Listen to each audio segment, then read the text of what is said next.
Welcome back, Roster Wars. We are here. We are the United Nations Rookie Summit. I'm Corbin, Ross, and Tyler, always on the call with me. How we doing, boys?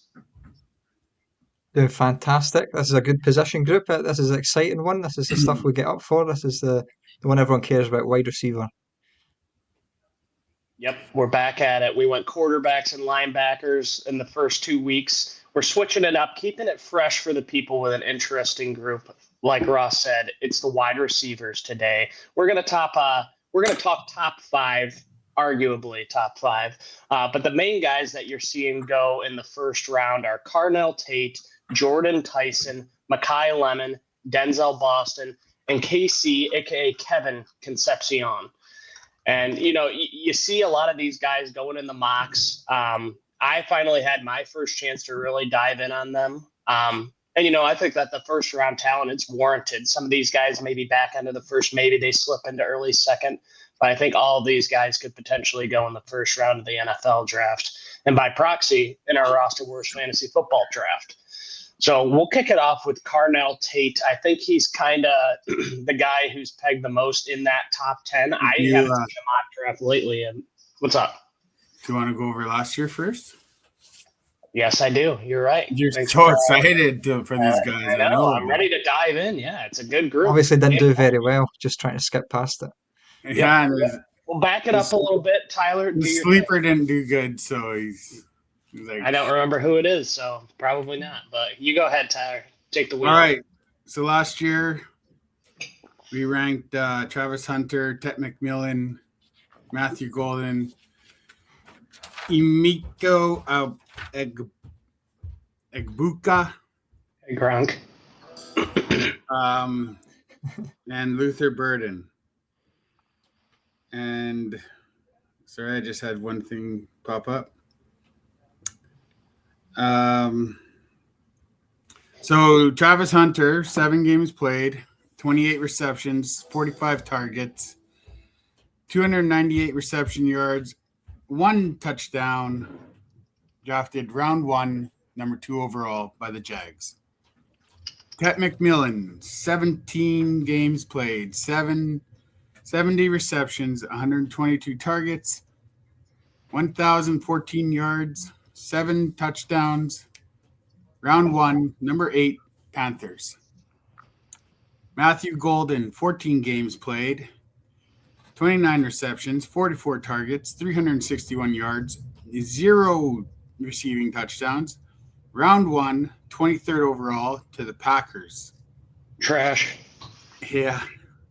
Emeka Egbuka, 17 games played, 63 receptions, 127 targets, 938 yards, 6 receiving touchdowns. Round 1, 19 overall by the Bucks. And Luther Burden, 15 games played, 47 receptions, 60 targets, 652 reception yards, 2 touchdowns. Round 2, 39th overall by the Bears. And we'll get into the rankings that we rank these guys because me and Corbin will take a victory lap on this one. Ross had Travis Hunter number 1, then Tet, then Golden, then Egbuka, and then Burden. Corbin had Tet, Egbuka, Burden, Golden, Hunter. And Tyler had Tet, Golden, Egbuka, Burden, Hunter. So I guess you could say Corbin's rankings were better. Yeah, I could say would that. say Just because he threw Egbuka back in there. So we do this 2 months before the draft, and I think at the time we were saying Travis Hunter's going to be a wide receiver, and so I was like, yep, full-time wide receiver. Then that's where I would put him. But going by the roster was draft, I drafted Tate McMillan. I don't know if it was ahead of him actually, but either way, knowing the information that he was potentially being a part-time cornerback definitely changed things. But yeah, actually, Ross, the reason why me and Corbin picked Hunter last is because we knew it was going to be too hard for a rookie to play both positions, and he was better at cornerback. So we win. Take the loss, Well, Ross. Foresight. Well done. Travis Hunter is going to be moving full-time to corner, just part-time wide receiver. So stock is a little bit down on Travis Hunter right now. But again, I think I picked him just because of the uncertainty. So yeah, but I like my rankings. I'm glad that I put Igbuka up at 2. That was a scary one. I was wondering if I would have stuck. I knew I wasn't going to put Matthew Golden in there. I never liked him. And going to the Packers made things even worse, He obviously. did tail off towards the end of the year. Igbuka? Yeah, true. But he's still a rookie. The rookie year wall. 2. Yeah. I mean, at the end of the year, you might say Burden could be the best number 2 there. Nah. Well, Matthew Golden had a great reception in the playoffs. I'm still holding out hope for him. He's a unicorn as well, so I still think he's a good player. He just needs to wait 4 years before he's out of Green Bay to realise his full potential. Oh, boy. Like Dobbs. Yeah. So then we'll go to the sleepers from last year, which Ross took Kyle Williams. Great pick, Ross. Guy turned out to be a Patriot. 17 games played, 10 receptions, 21 targets, 209 yards, 3 touchdowns, which is a great ratio for 10 receptions.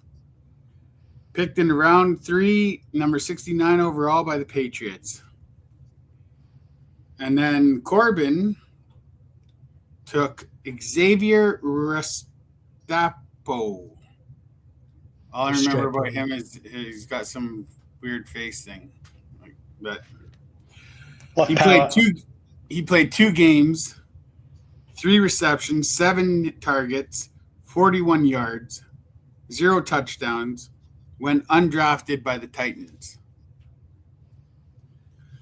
And then I took Alec Ayamano. 16 games played, 41 receptions, 89 targets, 515 yards, 4 touchdowns, drafted round 4, 136 overall by the Titans, straight out of Medicine Hat, Alberta, in Canada. My boy. There's my victory clap. Well done. Yeah, he did well. He did well. He started. He's not a lot of depth in the Tennessee wide receiver room. I don't know if they'll add to it and he'll fall down, or if he's going to continue to be the guy. But yeah, well done, Tyler. I try. Yeah. I see a Canadian, I gotta take him. We'll see how the Titans. I didn't look into that. Possibly. Denzel Boston's close. He's from Puyallup, Washington. It's as close to Canada as it gets. Pretty much the same. Doesn't count. Fine. Yeah, Restrepo, maybe a miss on that one. But he does have that Cam Ward connection in Tennessee. We'll see if year 2 is any better for him. I think this year Wandale Robinson. Yeah, found Wandale Robinson giving him loads of money to do the Restrepo role. Yeah, that's a good point. Okay, well, odds aren't in my favor, but you never know. Wandale Robinson really didn't do shit until last year. I mean, that was an overpay, so who knows? Oh, yeah. We'll see how it goes. All right, well, now it's my turn. I might have gotten ahead of myself at first, but we are ready to dive into this class. And we're going to start off with Carnell Tate here out of Ohio State, 21 years old, junior coming out. I haven't seen any mock drafts where he's fallen outside of the top 10, so this is very likely going to be the first receiver taken. Won a national championship with Ohio State in 2024, measures in at 6'2", 192 pounds. No RAS score, but he did run his 40 at the combine. It was a 4.53. Great splits on those, no explosive or agility testing. 2025, he had in 11 games, 51 catches, 875 yards for 9 touchdowns. And in 2024, in 15 games, he had 52 catches for 733 yards and 4 touchdowns. So he's produced in all 3 of his seasons, even though he's been behind Chris Olave, Marvin Harrison, Jackson Smith-Njigba, Emeka Egbuka, and Jeremiah Smith. You see some modest stats, even though, his touchdown numbers are fine. I mean, they're great stats. Like, they're fine. He is putting up those numbers, even though he has a lot of competition there. Ohio State is kind of a wide receiver factory, so I can see why teams are so keen on putting him up into the top 10 is because these Ohio State guys just seem to have such a high floor.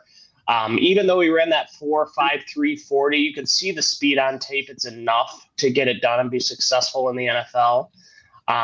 Yeah, he's a very talented player. I'm not too concerned about that 40-yard dash time. If you turn on the tape, I mean, the guy is just a playmaker. He's a pretty well-rounded receiver, in my opinion. Yeah, I love him. And first and foremost, just draft Ohio State wide receivers. Like you can't go wrong doing that.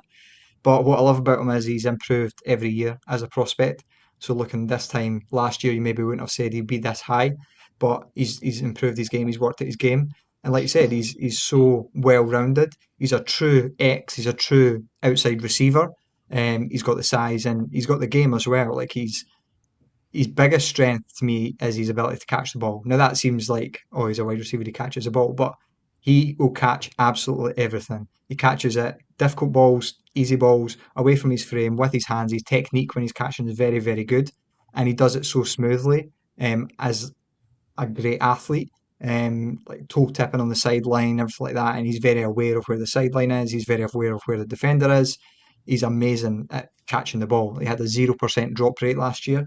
And he's also very good at contested catch situations. So that 0% drop rate isn't just catching the ball on dump offs or over the middle of the field. There's a high degree of difficulty in the balls he's catching. They're all outside, down the sideline, in the end zone, contested, or some of them are contested situations. He was 85% contested catch win rate in 2025, which is the top in the class. And he's got the body control to twist in the air and, like I said, know where the boundary is. But his speed is nothing I'm concerned about as well. Like he's such a good route runner, and he's so efficient with the way he moves, and he's so clean that he makes up ground by being like that. His footwork is almost perfect. Um, and yeah, I'm not concerned about speed at all. Like he's a great vertical wide receiver, and you're not going to have speed concerns and not be a great vertical wide receiver. So yeah, I honestly think he's almost perfect as a prospect. Maybe doesn't have the same burst as some of the top guys. Um, and yeah, I've got a very interesting comp for him.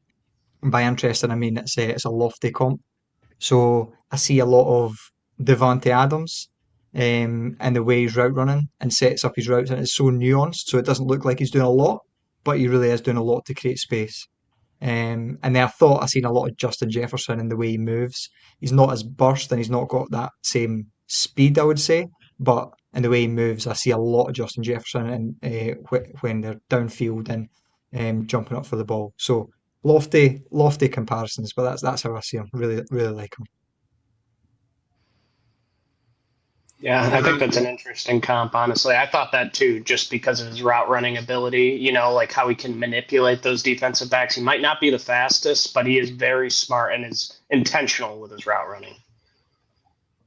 Yeah, I actually had him compared to CD Lamb with his route running and everything, but I mean you guys know more, so whatever. Yeah, basically everything you said is the thing that, I want to bring up the 40 because everybody's like looking at his 40 like, oh, he's not fast. Well, when they do the 40, you could just not be fast getting out of your stance. And when you don't do that stance when you're like when you're lining up, you don't put your, you don't, what do you call it? 3-point stance. You don't do that. Right. So that could be this, like the 0.1 of a second that he's slower than everybody else or whatever it is, right? So I don't buy into the 40 too much. Yeah, everything you said, he's smooth, good athlete, like body control, his catching ability is phenomenal. Yeah, it's about the perfect prospect you could ask for, right? Yeah, so I mean, he is. Sorry, go ahead.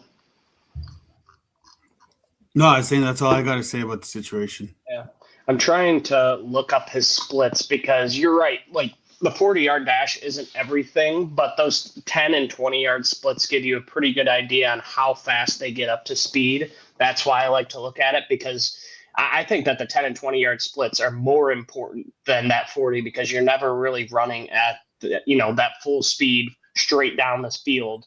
We want to know how fast you can get up to your top speed. And he did have really good splits there. They weren't elite. I think they were in like the 7-8 range out of 10. So very, very good there.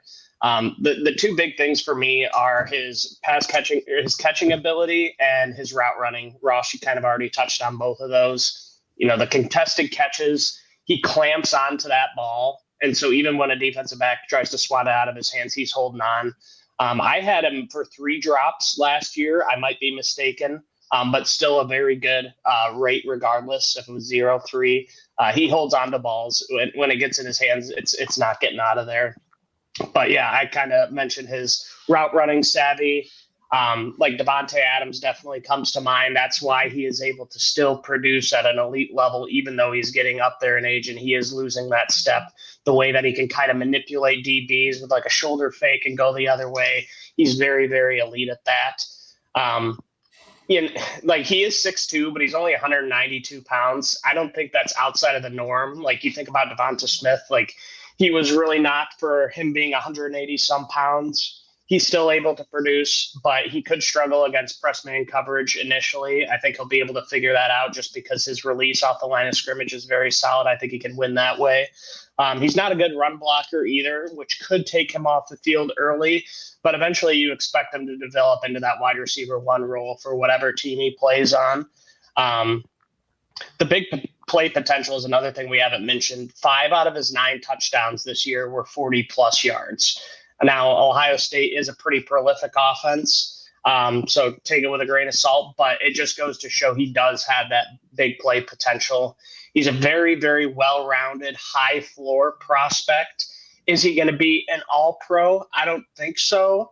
I think I kind of relate him to Chris Olave in a lot of ways. Like he could be a wide receiver 2 on some teams with a fantastic receiver. If he goes to the Browns, he's wide receiver 1 right off the bat. But he's a very good complementary piece, even if you already have a solid receiver in place. And the short and the intermediate levels, the deep ball too, he can really do it all. So, yeah, I fell in love with his game. I see why a lot of people are rating him in the top 10. I would not look at that 40 time very much because his play speed, it's there. It's enough to be a solid NFL wide receiver.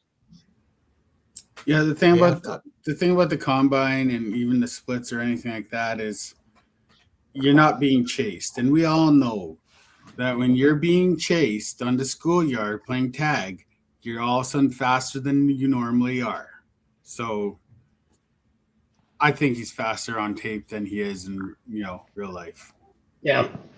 When the pad comes on, I mean, that's what really matters is how fast can you be in pads, and he's got that speed. So I wouldn't let that be a concern. I think, without giving away our rankings here, I don't think there's really any question that he's going to be the first wide receiver drafted in the NFL. He's probably going to be the first wide receiver taken in all of our roster wars drafts too. So yeah, keep an eye out for Carnell Tate and see where he goes. Landing spot could impact it. He could go to the Chiefs. He could go to the Browns.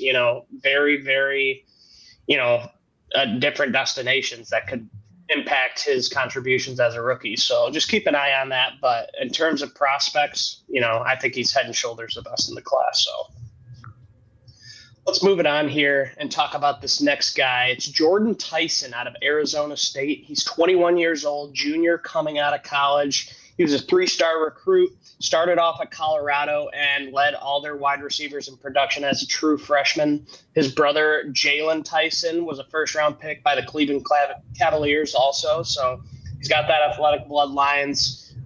Brothers basketball, he's football. So, athleticism, no questions there. He's 6'2", 203 pounds. He did not do any testing at the combine other than bench press. He had 26 reps there, which is elite. Last year in 9 games, he had 61 catches for 711 yards and 8 touchdowns. In 2024, he played in 12 games, catching 75 passes for 1,101 yard and 10 touchdowns. So very, very similar prospect to Carnell Tate, in my opinion. I think they do a lot of things similarly. He He doesn't have that burner speed. You could see it on tape, though. He's probably like around that 4 or 5 range. Very good contested catcher, good hands catcher. The biggest concern with him is injuries. In 2023, he had a knee injury, 2024 collarbone, 2025 hamstring. So you got 3 totally separate injuries popping up each year he was in college. That can be a concern. And when you step it up to the NFL, the competition's bigger, better, stronger.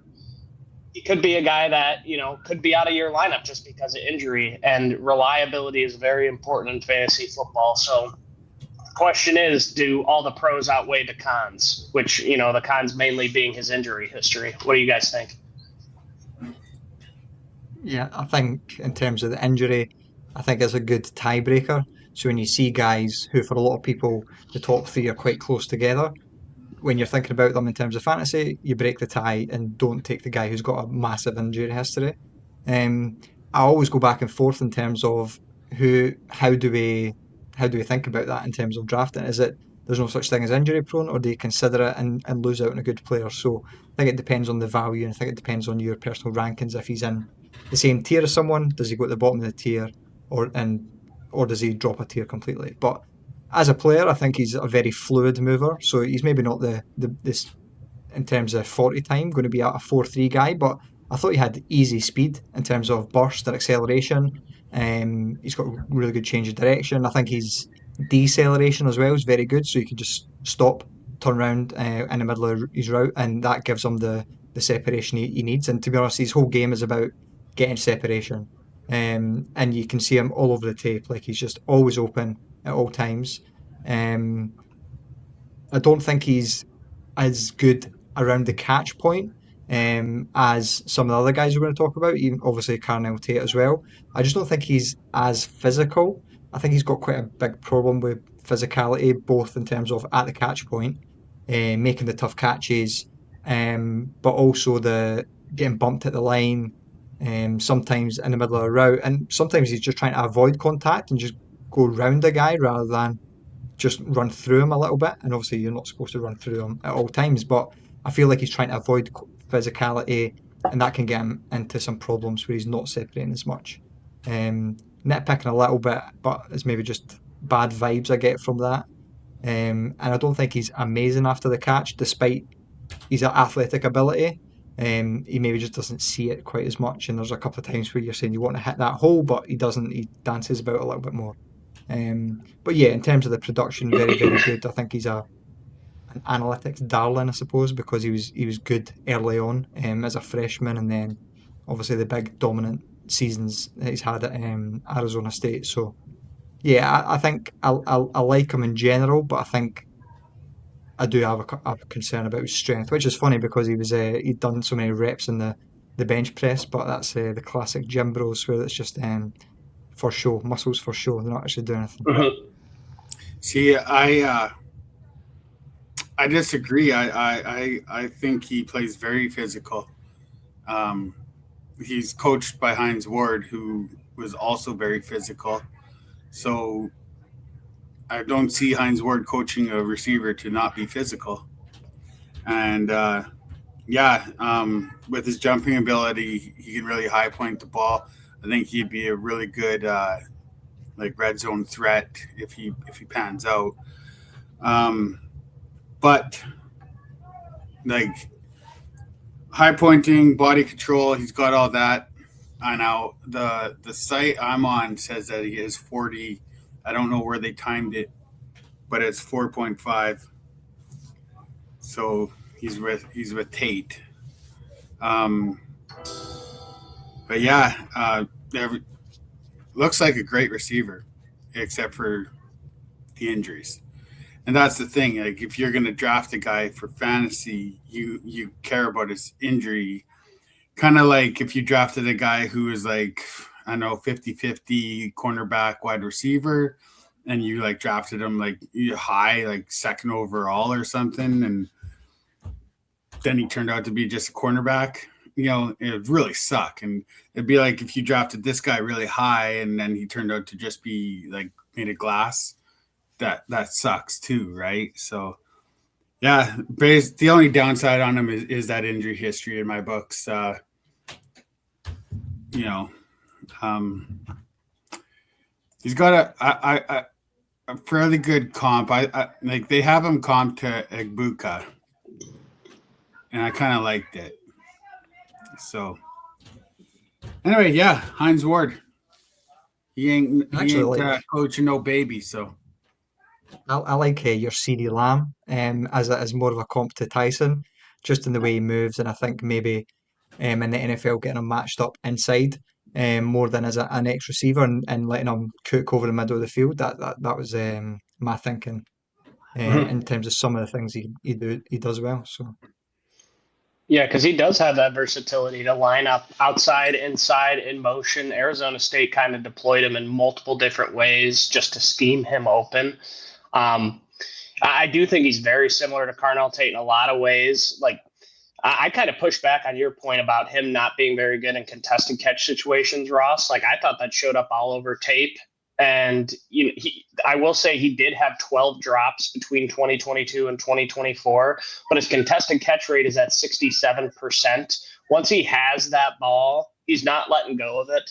It's kind of like a vice grip on there, like you can try and claw it out, but it's just not happening. A lot of his drops that I had seen on, the little film that I watched, it seemed to be effort related. I have a service that kind of breaks down the pros and cons, and it showed a few of those drops. You could see him kind of like turn his head to start running on the few drops that I did see. I think he's a really good run blocker, but when it comes to yards after the catch, he doesn't have that physicality that you see from some other guys that we'll talk about here. He's not like a true running back with the ball in his hands. He does want to try and, avoid contact and make guys miss with his wiggle as opposed to just kind of truck sticking right through him. So, yeah, the biggest concern for me is going to be the injury history, and that's really it. At the beginning of the year, I remember when the season just wrapped up, Lions were out of the playoffs. I'm like, okay, it's mock draft time. And I see Jordyn Tyson going in the top 10, the first wide receiver overall. And I'm like, okay, like I've heard of him. Like I remember watching his tape when I was looking into Cam Scadaboo a bit, but I didn't think he was going to be a top 10 kind of guy. I think that after NFL scouts have really dug in on the tape and watched, I think the injury history is kind of dragging him down. I still think he'll be a first rounder, no doubt, but maybe, in the top 20, top 25. I think, he could be the second, maybe third wide receiver taken in the NFL draft. When it comes down to the rest of these guys, it's going to be very landing spot dependent on what order I draft these guys in. But I think that he's got the chops to be a first rounder. He has some pretty elite traits in his route running and his jump ball ability. There's something that need work, but I'm not too concerned. I think he'll be a solid fantasy contributor. yeah, I think falling down in the draft as well usually benefits guys because they go to a more complete situation with a better quarterback. So you may look into a better landing spot because of perhaps teams' concerns over the injuries. Off the top of my head, maybe Buffalo. I don't know who else Ravens I've seen. I think who really that's needs a wide receiver, but yeah, could go somewhere like that and become the top guy for a Hall of Fame quarterback, for a really good All Pro quarterback. Yeah, I see a lot of mocks to the Ravens. I think that would pair very, very well with Zay Flowers. So I thought that was interesting. But let's keep it moving here, guys. We've got 5 prospects to talk about today and our sleepers. So we're going to move on to Makai Lemon coming out of USC. He's 21 years old, junior coming out of college. Tyler, you're going to love this. He might be your number 1 two-way player in high school. He played wide receiver and cornerback. Can you believe that? A wide receiver played cornerback also in high school? I can't. Unheard of. He threw to himself? No, cornerback. How do you throw to yourself? Cornerback. He guarded it. Oh, did you say cornerback? I did, yeah. Oh, okay. I thought you said quarterback. I was like, that's insane. It's pretty wild, I know. Yeah, it's crazy. But he measured in at 5'11", 192 pounds. He did not test at the combine, so we don't have 40 explosive or agility scores on him, but we've got stats. Last year in 12 games, he had 79 catches for 1,156 yards, 11 touchdowns, and 2 rushing touchdowns to go along with that. 2024 in 12 games, he had 52 catches for 764 yards and 3 touchdowns. I saw a lot of Amon-Ra St. Brown comparisons, and I kind of thought, okay, it's like USC. That's really the only reason why. But I do see some validity to that. He's a great hands catcher, only 3 drops and 175 targets in his sophomore and junior season. And he's very solid on his release off the line of scrimmage, very good route runner. There is some work to be done, and I do think he is mainly going to be playing out of the slot. But I think those comps are pretty fair. It's just, can you get that top end elite fantasy production out of a slot guy? Amon-Ra St. Brown's kind of the anomaly. He's not the norm. What do you guys think? Yeah, I came across the exact same way when I seen all those comps to Amon-Ra. I'm like, nah, it can't be. It's just helmet scouting, you know what I mean, with a USC. Mm-hmm. But felt the exact same. Felt the exact same. I think he's got a lot of similar traits. But in terms of the big thing I see from him is he's just a really smart player. And obviously that bodes well for him playing maybe more in the slot and in the middle of the field. He's against zone, he's very, very good. He's always finding the spots to be quarterback friendly and to be open. I think he's got really big hands as well. To just catch everything, suck in everything that's coming. And he's also good after the catch. He's got a good transition between the catch and the run, and that's how you know when someone is a good athlete in general. Is when it's just one motion, it's smooth. And I think, to be honest, after the catch is one of his biggest traits as well. I think he's very physical. He's like a running back when he gets the ball in his hands, and I think he sees the field well as well in terms of vision to open up places, and he just needs to break a tackle and then he gets a little bit more space. But I don't think he should be purely limited to a slot player. I think he plays bigger than his size as well. I've talked about contested catch situations all day. I don't know why, but I think in those situations he does prove that he plays above his size. He's got really, really good ball skills, and he can come down with big plays down the field as well when he's asked to do that. But yeah, he did actually run at his pro day. So the pro day was a couple of days ago, and he was timed around 4.48, so about 4.5 speed, I would say. There was a little bit of controversy about the way he was running as well. He was like apparently running the wrong technique. So I wouldn't be concerned about the speed. I think when you watch him, he's got field speed. He's got play speed, and he can definitely run away from a few guys. And to be honest, the main thing is getting open, and he gets open every time because he's such a good, smart route runner, I would say. Mm-hmm. Yeah, I got him down reliable hands. He's only had 4 career drops in college, but yeah, I mean, everything checks. Everything you guys said checks. One thing, though, what was with the combine interview? Like, is this guy just a complete ass? Like, is he going to get Shadur Sanders? Like what? I don't Did you know. see it? Did Really everyone turned see it? me off. Yeah, it was definitely weird. I don't know if there was maybe a reporter being weird to him, or if maybe he was too locked in or something. I don't know. It was a weird situation, but I don't know if he was like that with teams. But to be honest, if there's any position where you want a guy who's a bit mental, then it's probably wide receiver. Yeah, true that. I didn't actually see the interview. I did hear it was a little strange, but yeah, I mean, if you hear multiple reports, teams kind of getting it out there, I think it's a pretty good indication that, whether there might, if there's smoke, there's fire. But I'm not putting him off my draft board. I still think he's going to be a first round pick in the NFL, potentially the number 2 wide receiver drafted. Because he does have a lot of really good skills. We've already talked about the hands. We've talked about the route running. I think his release at the line of scrimmage is very, very good for one reason, and it's because he's very smart. He can manipulate corners with his eyes, with his motion at the line of scrimmage, but his acceleration isn't the best to get started. Once he gets going, he can snap in and out of breaks like, it's nothing, but it's just that initial start. So he could struggle against some press man cover corners. I think he's very smart, just understanding zone concepts. He knows how to find that soft spot in the zone and settle in. He's a good blocker, just a very, very QB friendly guy. The biggest thing for me that comes to mind is when you look at like everything in totality, it's just, he is very high floor, but does he have that ceiling? That's what I'm not sure of. I do think that having a guy like that is valuable on your fantasy team. A safe 10 points a week, 10 to 15 points. Is he going to have those 30-point weeks? That I don't think so. That's kind of my biggest hesitation when it comes to Makai Lemon. But I do like the player a lot. I think he's going to be going in the first round in the NFL and in our roster wars draft. He's definitely somebody to take notes on.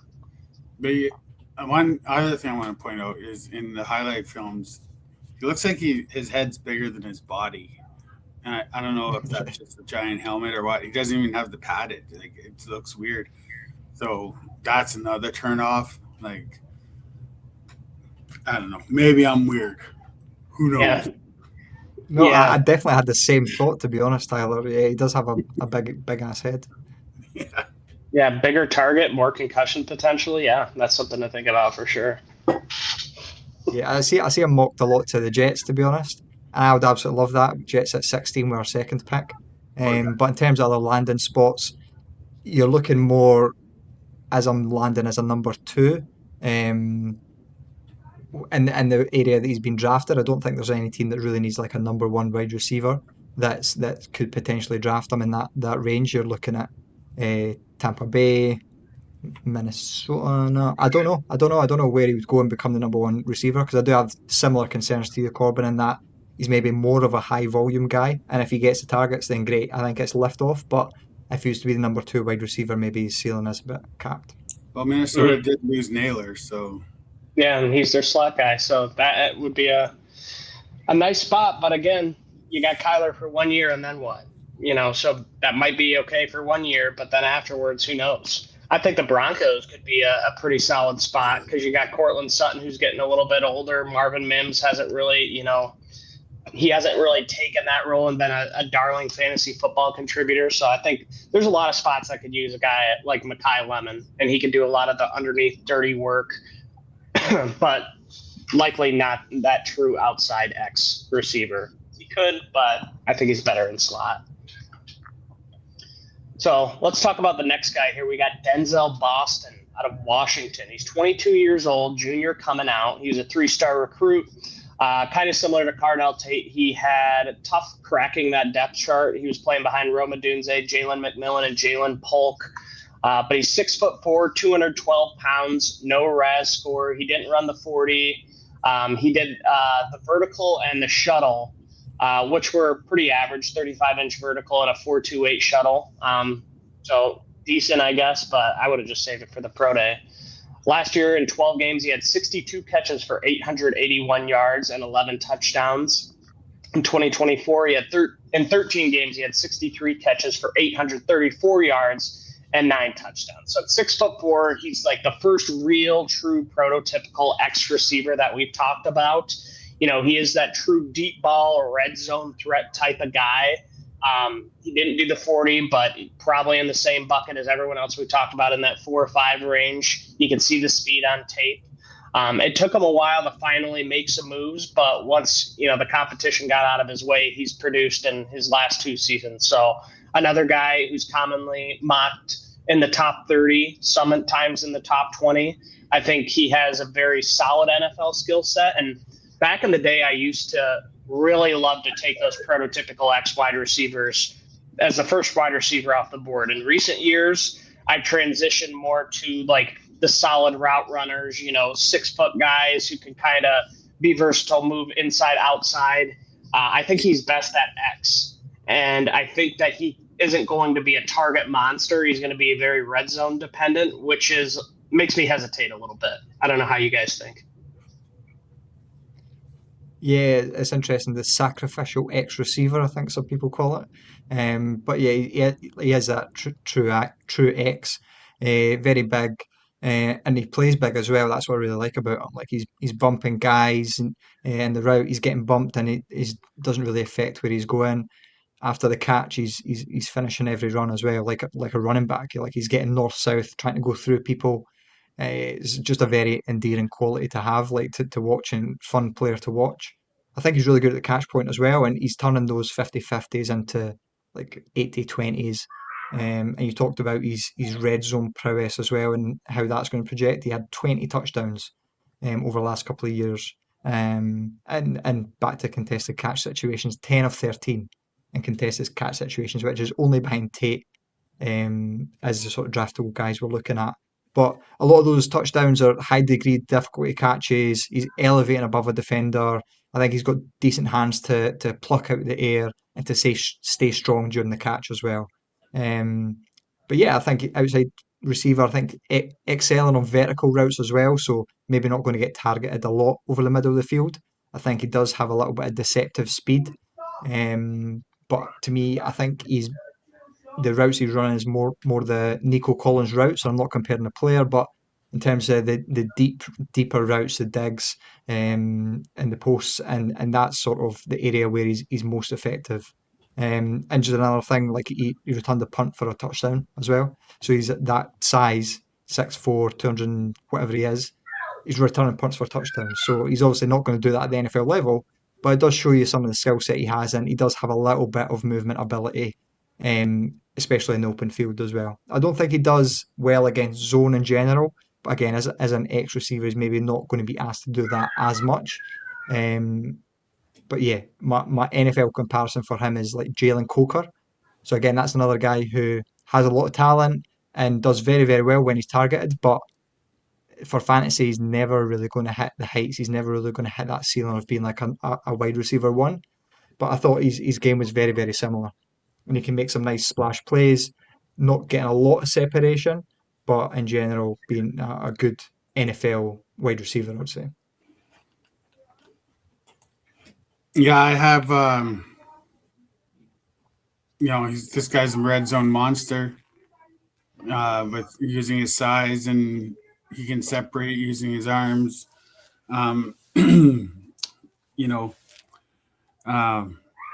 He's not fast, though. He's on my thing. I got him at 4.53 for the 40. Now, that's right where everybody else is, but you can see on film that he doesn't have that schoolyard run away from the cornerback type speed.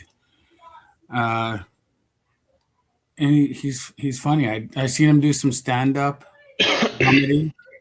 Told some really nice jokes. So were they dirty? Huh? Were they dirty jokes, or were they just corny jokes? They're dad jokes. I hear he's got 6 kids. So really? Yeah. Holy shit, dude! He's 23 years old? 22? 3 different ones. I'm just fucking bullshitting. Okay. Holy shit, man. It's just like every year he's like, all right, time for the next one. I don't know. For all these guys, you guys keep saying everything I got. So the only guy I had anything. So you just gotta make some shit up. The only guy I had anything different to say about was Tyson. So this guy's the high ceiling comp I got for this guy is Tet. And kind of their low man's comp I got for him is Cedric Tillman. So other than that, same body type as Tet, almost exactly the same. He's definitely X. Yeah, it's definitely an X receiver. And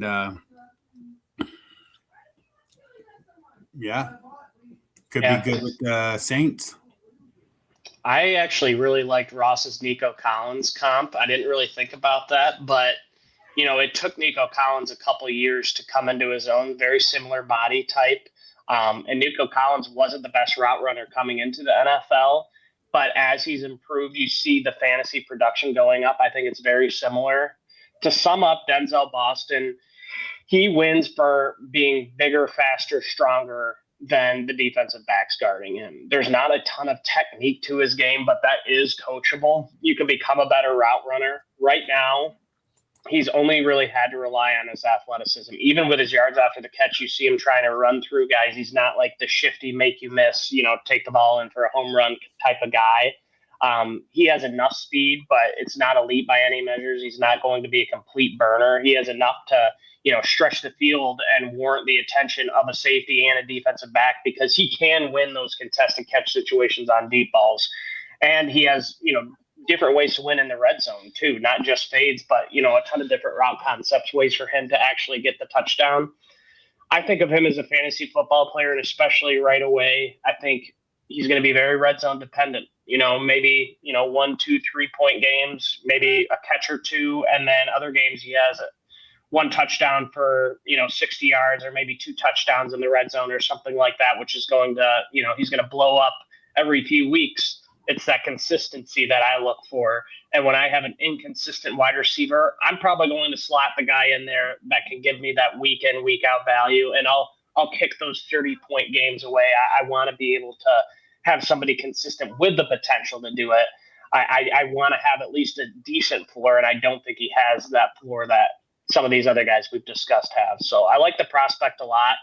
I don't think he's a surefire first-round pick, but the way you've seen these wide receivers get paid nowadays, like Alec Pierce is making like $27 million a year, and he's a good wide receiver, but $27 million, holy shit! Like, a lot of teams are going to value that wide receiver having that rookie contract, having the control for 5 years on a cheap deal. So I do think that'll go in the first round. That's my hunch. Talent-wise, I think that he's got a lot of work to do, and that might be, at least a year or two before you really can start to rely on him to have him in your lineup week in, week out. Yeah, I would sort of agree with that. I think he does have a lot of potential though in terms of his athleticism. Like I've seen him the way he moves, like for being such a big guy. You see him like sink his hips on some curl routes a couple of times, and that's just so much potential with just seeing that. And so yeah, he could develop into being a lot more than he is right now. The potential's there, absolutely. He's a great athlete. I think that he's still a little raw, and in the NFL, you got to be a technician. You can't just rely solely on athleticism. It just doesn't work. All right, next guy on the agenda, KC Kevin Concepcion, coming out of Texas A&M. He's 21 years old and a junior, 3-star recruit, very versatile kind of piece that you can move around the offense. He's listed as a wide receiver.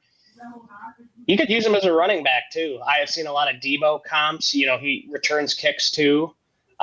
He measured in at 5'11", 196 pounds, no RAS scores. He didn't do anything. I think he did some, ball catching drills, but that's about it. No athletic testing.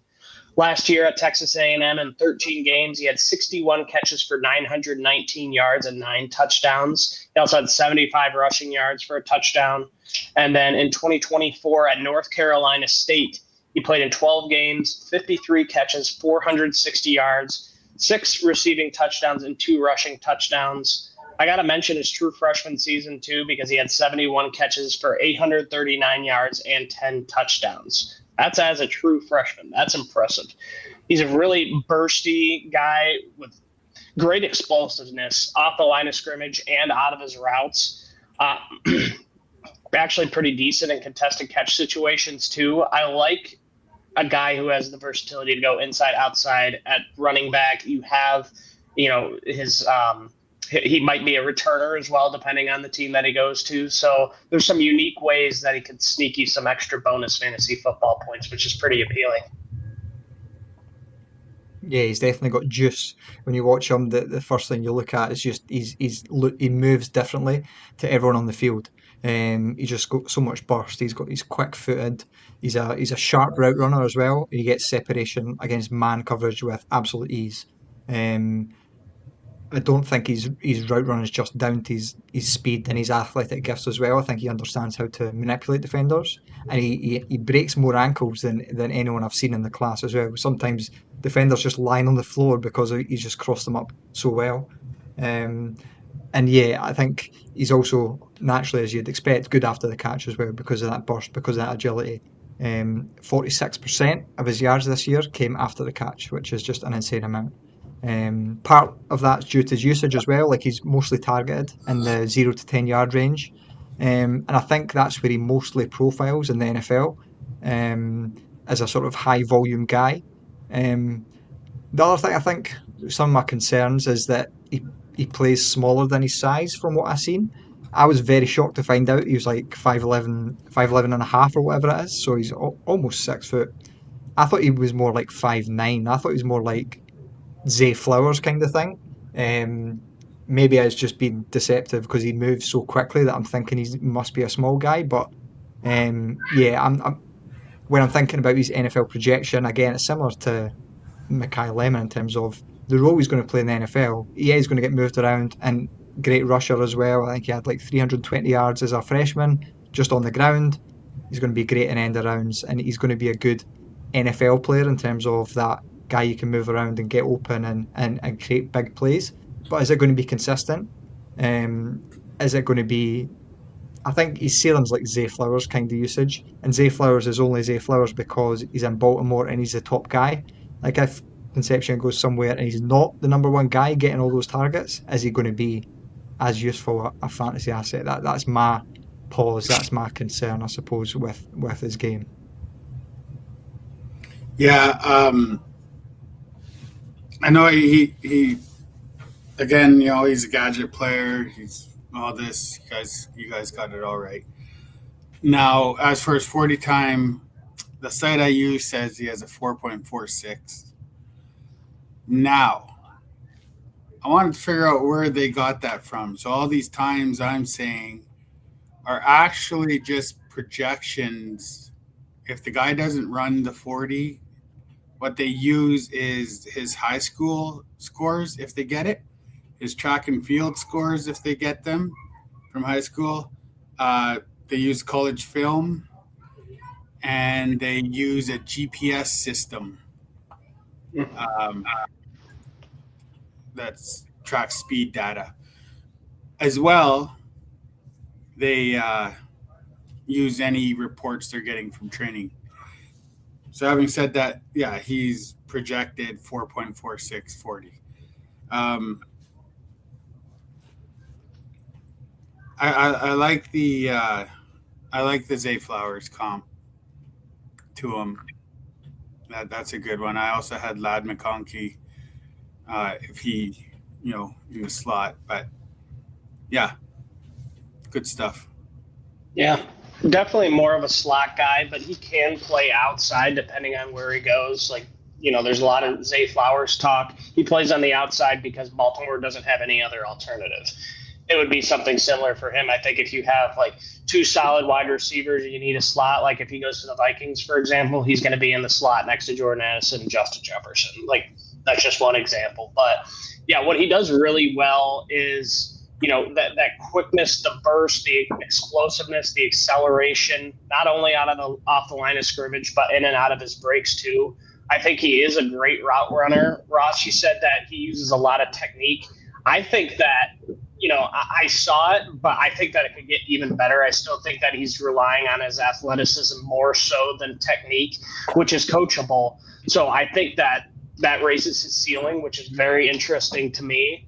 I'll say that he has strong hands, but he doesn't have reliable hands. 10 out of his, he was 10 for 15 on contested catches, but he has 19 drops over 186 catches. So once he has the ball, he's not letting go. You're not getting it out of his hands. A lot of effort drops on there too that I had seen. And speaking of effort, you can see that he is very physical, not only as a ball carrier, but when he is on blocks too. But he gives up early on his blocks, which I think would keep him off the field in a lot of situations. He's got to make sure that he has that relentless motor, that he's going at 100% every single snap he's on the field. Yeah, I mean, I think he's a great player. The athleticism's there. I think that he has a lot of elite qualities and room to grow there, but route running needs some polish. Effort is something that I really look at. I want to make sure, you're going hard as hell 100% of the time, regardless of if you're getting the ball or not. And a lot of teams might not like that, which could impact his draft stock. This is a guy, kind of in the similar bucket as Denzel Boston, late first round pick, possibly sneaks into like early second round. But I think that he brings a lot of versatility, not only as a receiver, but a running back, a returner too. So a lot of teams can overlook that effort just because of the multiple ways you can deploy him on your team. Yeah, and he has a speech impediment. Yeah, I had that. I left it off. Yeah, he talked about having a stutter and dealing with that. So, and I commend the young man for getting up in front of everybody and speaking about it, because it takes a lot of confidence to do. So, congrats, young man. Oh, he's going to be in the NFL. He's got to get used to it. All right. So that's the 5 guys that we're all going to discuss today. How are you ranking them? Go ahead, Tyler. We'll give you your time to shine. I went first last week. Yeah, but you were just saying we're stealing all your points, so I want you to just have this opportunity to give us your unbiased take. You're welcome. I go Tate, and my pen quit working, and then Tyson, then Lemon, then how do you say his name? Concepcion? Concepcion. Kevin. Concepcion. And then Boston. That's me, though. That's fair. I reserve the right to change when we learn about landing spots. Agreed. I'd say my top three are locked in, so I'd definitely have Tate. Send him anywhere. He's number one. Makai Lemon next, and then Jordyn Tyson. Tate's in a tier of his own, not even close. And then number four, for now, I'm going to say Boston, and then Concepcion. Okay. I like your tiered approach. I also have Carnell Tate at number one. I don't think he's going anywhere regardless of landing spot. But I've got Jordyn Tyson at number two, Makai Lemon at number three. Those two are very close. Again, it's going to depend on landing spot. The reason why I gave Jordyn Tyson the nod is I like him better as a prospect. The only reason why you would put Makai Lemon over him, in my opinion, is because of the injury concerns. I just think that the ceiling is so much higher than Makai Lemon's. I think realistically his ceiling's Amon-Ra St. Brown. I just don't see it. I mean, there's a chance he could pan out to be that kind of guy, but there's a lot of boxes that need to be checked in order for him to reach that caliber of a player. It's a tough decision, big toss up. It's not like I think Jordyn Tyson's just head and shoulders better because with the injuries, he very well could, plummet down draft boards and be fantasy irrelevant in a couple of years when Makai Lemon's just very steady producing. I still think Jordyn Tyson has a very high floor when he is healthy. Number four, I've got KC Concepcion and Denzel Boston. I just liked Kevin's ability to, his yak ability, his route running ability. I think he's more QB friendly than Denzel Boston, who's going to be very red zone dependent. I want to have that high floor when I'm talking about a guy who's potentially, a second round pick in fantasy football. So, I got my top five right there.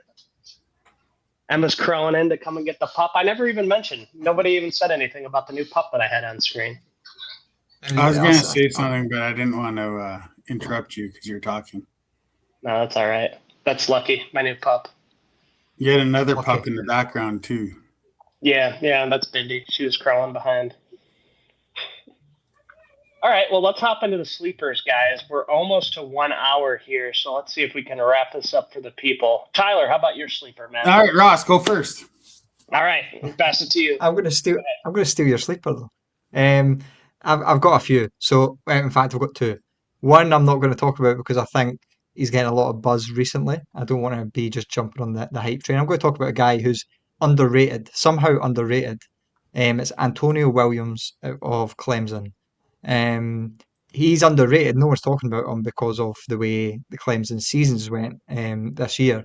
He broke out as a freshman, but he's been on and off with injuries since then. 600 yards as a true freshman for Clemson and led the team as a true freshman. He had injuries in 2023, but 2024 was his proper breakout year. He had like 900 yards and 11 touchdowns. So there's a lot of anticipation coming at the year. But like I said, Clemson's year was terrible. Williams had some like nagging injuries. I think it was a hamstring, so he didn't play as many games. And that's why he's under the radar. But he's 5'11", 187 pounds. He's got 4.4 speed, and he's just a fluid mover. Like he's a really good route runner. And his main role this year was lining up in the slot and getting yards after the catch. I think he's got great hands, and some of his best plays are high pointing the ball in traffic, though.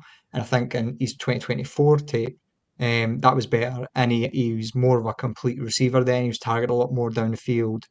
So I think he can become a really, really good NFL wide receiver. And we're just maybe discounting him because he didn't have his 2025 wasn't as good as his 2024, and no one's really talking about him. Everyone else is sort of getting elevated up while he's slightly moving down. But still 21, he's a junior, and he can do a little similar to Concepcion in terms of utilization, end arounds. I think he threw a touchdown pass this year as well. So you can move him around, and he can do a bit of everything. So check him out. Really good player. Yeah, so you went with the Williams again after going with Kyle Williams last year. And he's And fine going for next year. I got a comp to Kyle Williams too. So hopefully he Interesting. pans out better than that for you. But I got him ranked as the number 11 wide receiver in this draft. So, Like I said, no one cares. Underrated. oh no, I don't care either. I'm just Good. saying. Good to know. Good job. Who's your? You gonna go now then? Or you gonna let Corbin go? I'm going with Bryce Lance because he's Trey Lance's younger brother. And, Oh, really? he runs in the 4.3s and he's awesome. I got a high ceiling rank to Marvin Harrison Jr., but also Andre Ishvosh. And yeah, he Yosevas. Yeah. He had 2 drops on 99 targets as a senior, which is exceptional. Not Concepcion, but exceptional. Just an all-around guy. I got no numbers on him. He really showed up at the combine. I actually might rank this guy higher than Boston and maybe even Concepcion. I think he could end up doing better than both those guys. But yeah, like I said, younger brother of Trey, and they have a CFL connection with their dad, so there's that. I could rattle off a bunch of numbers for him, but I don't want to. You guys can look it up. Good looking kid. Yeah. I also had 2 guys I was kind of stuck between, and I think both of them are discount versions of 2 guys that we talked about. First one that I considered was Malachi Fields out of Notre Dame. Very similar to Denzel Boston, that X-type receiver. I think you can get him at a more discount and very similar player. But I'm going to go with Omar Cooper, who I think is very similar to Kevin Concepcion. What is it, KC Concepcion? I already forgot. He's coming out of Indiana, 22-year-old junior, won the national championship with the Hoosiers last year, 6 feet tall, 196 pounds. He had an 8.8 RAS, ran a 4.4 740 with great splits, an elite 37-inch vertical. He didn't do any explosive tests last year. He had 69 catches for 937 yards, 13 touchdowns, and a rushing touchdown. And the year before, he had, in 13 games, 28 catches for 594 yards and 7 touchdowns.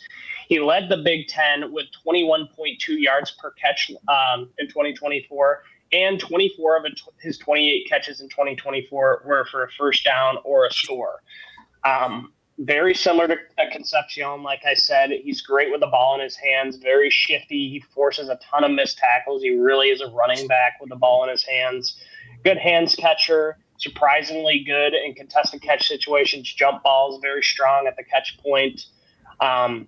I do think that he's probably going to be more of that slot wide receiver type role, but he does have the versatility to bump out if needed, probably best in the slot low. I think his route running needs work, which is coachable, not too much of a concern. He relies on athleticism more than technique at this point, which you can get away with in college, not so much at the NFL.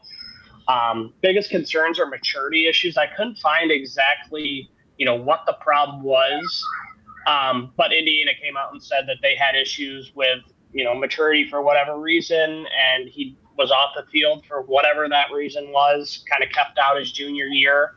My understanding is those concerns were squashed this year. But, on tape, too, you can see that he gives up on run plays where he's supposed to be a blocker. He doesn't show a ton of effort there, which I think NFL coaches are going to hate. It's going to, prevent him from getting on the field, which I don't like. But if you were looking at him as strictly a wide receiver prospect, a lot of the warts in his game are solvable with coaching. I think he just needs to get effort up and refine his technique a little bit as a route runner, and he can be a very solid, discounted version of KC Concepcion. Could be like a third, 4th round guy. We'll see where he goes in the NFL draft, but as a prospect alone, I like the Tate. Yeah, I have him ranked in my top 5. He's above Concepcion. I would have him Yeah. number 4 right now, to be honest.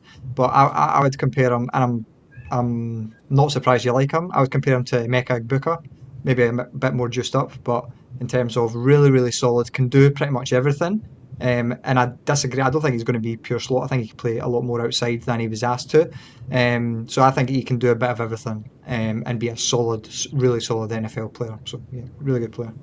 Yeah, he can play outside too. I do think that he's been, like, Indiana used him in the slot. When they shifted him over to slot, that's when you start to see the production boom with him. That's why I said that. But yeah, I mean, he's not small. He's 6 foot, 196 pounds, same size as like Carnell Tate.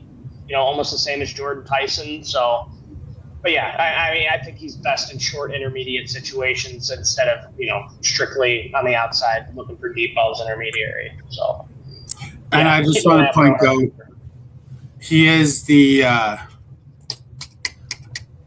number 8th ranked wide receiver out of this class, where Ross's guy was the 11th ranked. Yeah. I forgot to mention that Lance is 18th ranked out of this class. Who's ranking these though? Because Cooper's probably going to go like first round, I'd imagine. He's a big riser. Yeah, he's a big riser, like a Woody in the morning. My other guy I was talking about was Ted Hurst, by the way. So I don't know if you've heard much buzz around him. He's getting a lot of buzz recently, so that's why I didn't go for him. But he's a very, very good player who's probably going to sort of play above his ranking, I would say. The number 6 wide receiver behind Concepcion. There you go. I told you I was getting a lot of buzz. No, I'm sorry. What's his name? Ted Hurst, Georgia State. I have not heard of him. That's a guy I definitely need to look into, especially if he's on roster. Check him out. Are you saying Hurst? Yeah, I see him now. Oh, there he is, 28th ranked. Oh, maybe I should have picked him. I would have got more credit from you, Pilot. Does it I just don't want to look stupid next year when Tyler's going through these like I have been the past couple of years. I'm like, you know what? I've tried to be, sexy with these picks. Just pick one that's kind of off the grid, and then I just get ripped on. And then Ross and Tyler, you guys look like geniuses. No, it's so good. So good. Like Tyler Shuck was a good one. Who would you have? Kyle Williams too. Yeah, I mean they weren't chalky picks. Honestly, I liked Amari Cooper for a while. Ever since he torched Michigan State, I think he had like over 100 yards and a touchdown for sure. A ton of catches to go along with it. That's when he was on my radar. But yeah, obviously, in recent weeks since the combine, he's really started to rise up and is being talked about in the first round. So I was on the trail early, but I'm picking him as my sleeper nonetheless. I had him kind of penciled in for a few weeks now, knowing we were going to be talking about this position group. That's Cooper? Yeah, Omar Cooper. Yeah. Also, my kids picked my name for today's show, so. It's not showing. What is it? Oh, Skibbity Epstein. No, that was you. Well, they put it in. I picked it. That says a lot if your kids are calling you Epstein. I mean, damn. Hey, easy now. They're not calling me. No, they put it in. For some reason, it was like in the computer, and my son uses this sometimes. It's probably his Roblox name or something. Yeah, you should tell him about Bill Cosby. My kids are very, very up on Epstein and Donald Trump right now. That's all they talk about. They know their pop culture. But yeah. Good episode, boys. We're going to end it here. Let's give the folks a sneak peek at what's coming next week. Ooh, we're going back to defense, and we're going to talk about the edge class. You're not going to want to miss that, guys. Stick around. But thanks for tuning in, everybody. We will see you next week. See you later. Bye.